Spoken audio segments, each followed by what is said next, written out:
Hello friends, income tax के cases की series में आज जो केस हम डिस्कस करेंगे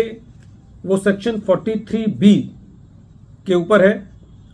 जैसा कि हम सब जानते हैं कि सेक्शन 43B के अंदर कुछ एक्सपेंसेस के आइटम ऐसे हैं जो कि खाली एसएससी को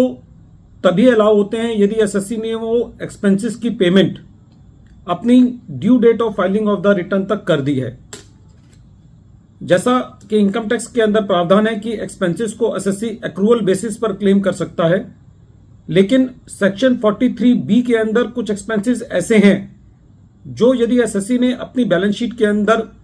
एक्रूअल बेसिस पर क्लेम किए हैं, लेकिन उनको यदि अपनी रिटर्न फाइलिंग की डेट तक पे नहीं किया है तो वो एक्सपेंसेस उस साल के अंदर अलाउ किए जाते हैं जिस साल के अंदर एसएससी ने वो एक्सपेंसेस एक्चुअली पे किए होते हैं। प्रेजेंट केस के अंदर एसएससी ने अनसिक्योर्ड डिबेंचर्स पर इंटरेस्ट पे किया था और ये इंटरेस्ट एसएससी ने एलआईसी म्यूचुअल फंड को पे किया था। इस केस के अंदर कलकत्ता हाई कोर्ट के सामने एक लिमिटेड इशू ये था कि क्या LIC mutual fund public financial institution की डेफिनेशन में आता है, और यदि आता है तभी वो खर्चा सेक्शन 43B क्लॉज डी के अकॉर्डिंगली डिसअलाउ होगा, अदरवाइज नहीं होगा। यही इशू कलकत्ता हाई कोर्ट ने अपने case V2 retail limited versus deputy commissioner of income tax के केस में डिसाइड किया, और ये केस 473 ITR पेज नंबर 712 पर रिपोर्ट हुआ।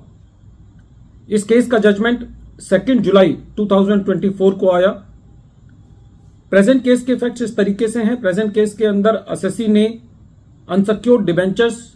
पर इंटरेस्ट पे किया और ये इंटरेस्ट एसएससी ने एलआईसी म्यूचुअल फंड को पे किया। During the assessment proceedings assessing officer ने ये पाया कि ये interest up to the date of return filing तक पे नहीं हुआ, और असेसिंग ऑफिसर के मुताबिक एसएससी के ऊपर सेक्शन 43B क्लॉज डी लगता है, जो कि ये कहता है कि यदि एसएससी ने कोई लोन लिया हुआ है किसी पब्लिक फाइनेंशियल इंस्टीट्यूशन से या स्टेट फाइनेंशियल कॉर्पोरेशन से या स्टेट इंडस्ट्रियल इन्वेस्टमेंट कॉर्पोरेशन से, और एसएससी ने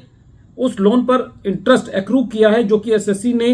रिटर्न फाइलिंग की डेट तक पे नहीं किया है, तो वो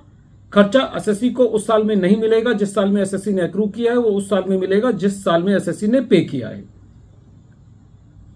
एसएससी का यह कहना था कि LIC mutual fund public financial institution की डेफिनेशन में नहीं आता, क्योंकि सेक्शन 43B क्लॉज डी के अंदर यह कहा गया है कि वो इंस्टीट्यूशंस पब्लिक फाइनेंशियल इंस्टीट्यूशंस में आएंगी जो कि सेक्शन 43B क्लॉज डी और explanation 4A to section 43B के मुताबिक पब्लिक फाइनेंशियल इंस्टीट्यूशन की डेफिनेशन में आती हैं। Explanation 4A to section 43B के अंदर यह कहा गया है कि वो इंस्टीट्यूशन पब्लिक फाइनेंशियल इंस्टीट्यूशंस की डेफिनेशन में आएंगी जो कि सेक्शन 4A